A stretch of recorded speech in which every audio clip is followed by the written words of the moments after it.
امام میگه کی گفته بیاید طلبه بشی؟ اگر دلت در دنیاست،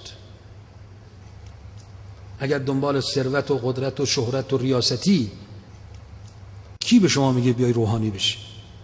اینجا شغل نیست. بعد راجع به روحانیونی که سکوت میکردن و با ظلمه همکاری میکردن ببین امام چی میگه. امام میگه جوانهای ما عمامه اینها را بردارند. اینا حق ندارن معمم باشن.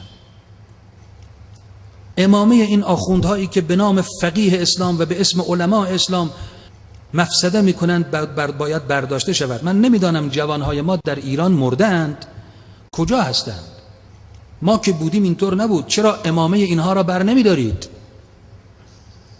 چرا امامه های اینها را بر نمیدارید؟ من نمیگویم بکشید، اینها قابل کشتن نیستند، لکن امامه را از سرشان بردارید. مردم موظفند، جوانهای غیور ما در ایران موظفند این نوع آخوندها را که معمم در جوامع ظاهر میشوند و با امامه میآیند، لازم نیست آنها را خیلی کتک بزنند.